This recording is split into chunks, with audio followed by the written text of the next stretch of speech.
Apabila kita bercakap tentang nikmat kemerdekaan, tidak dapat dinafikan apa yang dikecapi hari ini turut disulami dengan kepesatan arus pembangunan negara.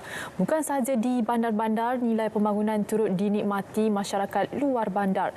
Di Pitas, Sabah, projek menaik taraf 50 sekolah daif serta program jalinan digital negara jendela kini rancak dilaksana membawa arus perubahan dan pembangunan inklusif.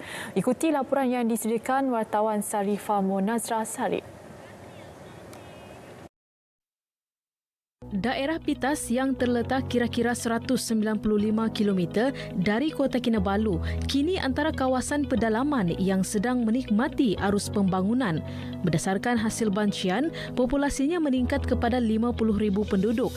Selaras dengan pertambahan itu, pembangunan pendidikan di kawasan ini juga banyak menunjukkan perubahan. Memang banyak perubahan sekali, terutama projek sekolah daib. Dulu sebagai contohnya di SK Nibang, sebuah sekolah yang terletak di pedalaman 3.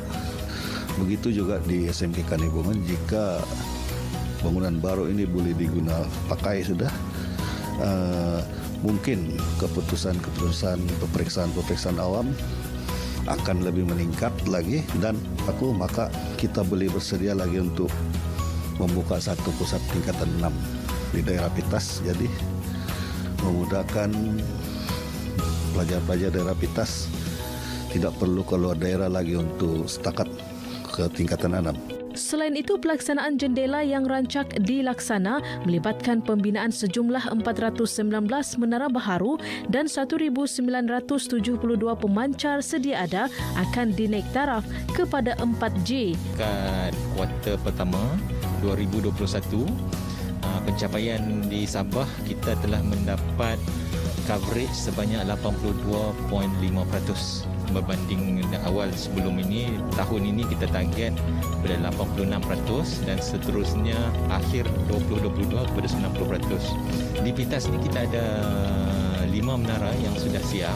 Jadi dan seterusnya semua menara berjumlah 12 menara ni akan on air. Antara perancangan-perancangan yang kita nampak pada hari ini di daerah Pitas, contohnya seperti menara yang dipanggil jendela.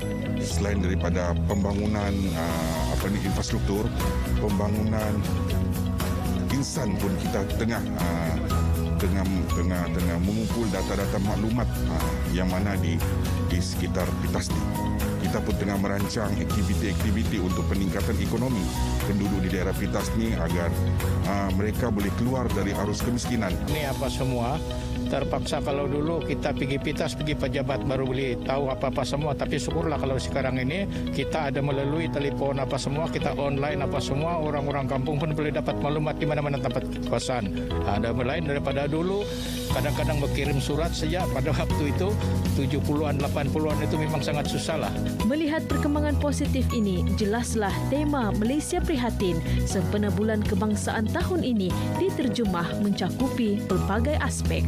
Saudara, 64 tahun mencapai kemerdekaan, berbagai kemajuan serta pembangunan yang dirasai di seluruh negara, termasuklah negeri Sabah. Dan pastinya di kawasan-kawasan pedalaman di Sabah juga tidak ketinggalan menerima arus pembangunan menerusi program jendela. Selamat menyambut Bulan Kebangsaan. Sarifah Monazrah Sarip, Berita RTM.